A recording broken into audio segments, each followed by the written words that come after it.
You know, South Wales is crisscrossed with an incredible network of horse-drawn tramroads. And most of those tramroads were built to connect with the canal systems. But this one, the Bridgend Railway, is different because this was built to connect to another tramroad, the Dyffryn Llynfi and Porthcawl tramroad, which is just about a mile away north from here. Of course, this has changed now because it's now a tarmac road and we've lost all trace of what the tramroad looked like. But if you want to get an idea of what an original horse-drawn tramroad looked like, we just need to take a little walk down the pathway behind me.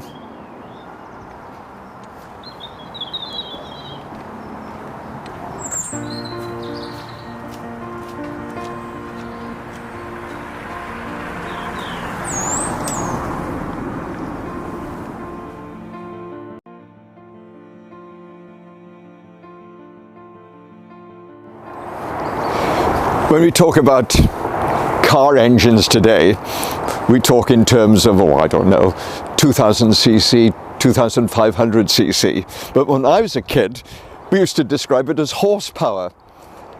And that was a throwback from the time when horses were just so very, very important. Before the days of steam, before the days of motor engines, horses were the main form of traction power that we had. And it was horses that pulled the trams along the iron rails along this Bridgend Railway that was opened in 1830. This is a lovely, quiet path to walk along today. Although it's surprising, the M4 motorway is only about, half a mile away behind me, and Bridgend about a mile and a half away. I think it's wonderful to be able to come here and actually stand on the place where horses, people actually passed, you know, those people of history actually made their way along here. This tramroad, actually, you could hire trams on it, or you could own individual trams, but you had to pay tolls to the company, and the tolls varied between a halfpenny and 2.5 pence.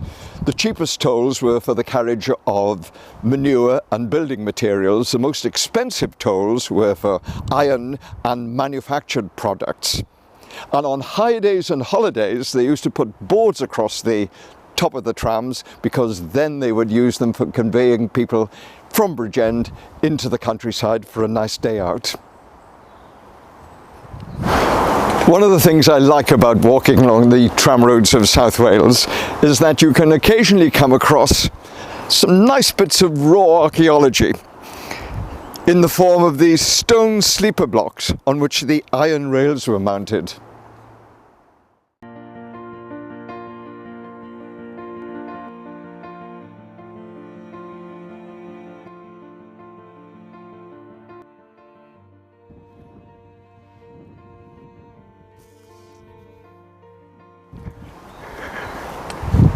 My goodness, this place holds very many fond memories for me, because when I was a youngster back in the 1960s, I was then, as we called it then, courting a young girl from Bridgend. And we used to come, before I had a car, we used to come out for walks along this that was known as the Black Path. And I was always intrigued and interested in this structure. I thought it was a house that had been burned down, but it wasn't until many years later that I started to study the industrialisation, the industrial history of Wales, that I discovered that this is a site, an actual site of a charcoal-fuelled iron furnace that was built in 1589 by Sir Philip Sidney, who was the first Earl of Leicester.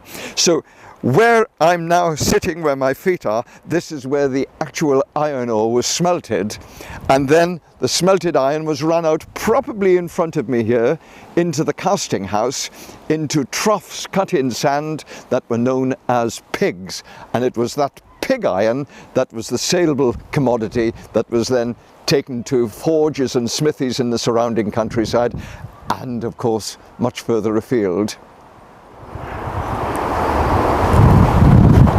You know, regardless of the efforts of humans to build things and make structures.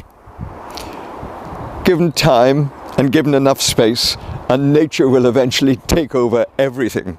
And I just love the way that this iron furnace is now covered by this incredible root system, indeed is being supported by this tree.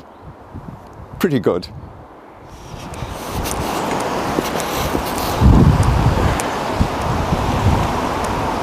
Well, the Bridgend Railway was opened on the 22nd of October 1830.